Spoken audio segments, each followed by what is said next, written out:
নমস্কার বন্ধুরা, শুভ সকাল। তো তোমাদের সাথে আজ আমি শেয়ার করব ধনেপাতার ভর্তা। যখন কোনো রকম মাছ, মাংস বা সবজি দিয়ে ভাত খেতে ভালো লাগে না, তখন কিন্তু আমি এইভাবে ধনেপাতার ভর্তা বানাই। আর এইভাবে যদি ধনেপাতার ভর্তা বানানো হয় তাহলে কিন্তু এক প্লেট ভাত এক নিমেষেই শেষ হয়ে যাবে। তো চলো, আশা করছি ভিডিওটি স্কিপ না করে দেখতে থাকো। ভর্তা বানানোর জন্য এখানে একটা প্যান গরম বসিয়ে দিয়েছি, আর দিয়ে দিচ্ছি সামান্য একটু তেল, আর দিয়ে দিচ্ছি কয়েকটা গোটা রসুন। আর এই রসুনগুলোকে হালকা লালচে কালার করে ভেজে নেব। রসুনগুলোকে একদম লালচে করে ভেজে নিয়েছি। আর এই পর্যায়ে দিয়ে দিচ্ছি কয়েকটা কাঁচা লঙ্কা, আর এখানে কিছু রসুনের পাতা একদম কুচি করে নিয়েছি। লঙ্কার পরিমাণটা কম বেশি তোমরা করে দিতেই পারো, কিন্তু এই ভর্তাটা একটু ঝাল ঝাল হলে বেশি ভালো লাগে। আর যেহেতু আমি একটু ঝাল খেতে বেশি পছন্দ করি, যার জন্য ঝালের পরিমাণটা একটু বেশি দিয়েছি। সব উপকরণগুলো হালকা ভেজে নিয়েছি। এই পর্যায়ে দিয়ে দিচ্ছি বেশ কিছুটা ধনেপাতা, আর এই ধনেপাতাগুলোকে ভালোভাবে ধুয়ে জল ঝরিয়ে নিয়েছি। এবার সবকিছুকে 2-3 মিনিটের মতন ভেজে নেব। আর এই পাতাগুলো থেকে কিন্তু খুব সুন্দর একটা ফ্লেভার আসছে, যেহেতু এই পাতাগুলো আমাদের নিজেদের জমিতে হয়েছে। কথা বলতে বলতে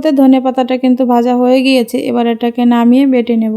আমি এই ভর্তাটা শিলে বেটে বানাচ্ছি, তোমরা চাইলে কিন্তু একটা মিক্সি জারেও ভর্তাটা বানিয়ে নিতে পারো। তবে আমার মনে হয় এই ভর্তাটা যদি শিলে বেটে বানানো হয় তাহলে এর স্বাদটা কিন্তু আরো বেশি ভালো হবে। সময়ের অভাবে অনেকেই আছে ইচ্ছে হলেও শিলে বাটতে পারে না, তবে এই ভর্তাটা মিক্সিতে বানালেও ভালো লাগবে। তো বন্ধুরা, রেসিপিটা তোমাদের কেমন লেগেছে কমেন্টে জানাতে ভুলো না। আর এই ভিডিওটা দেখার জন্য সবাইকে অসংখ্য ধন্যবাদ।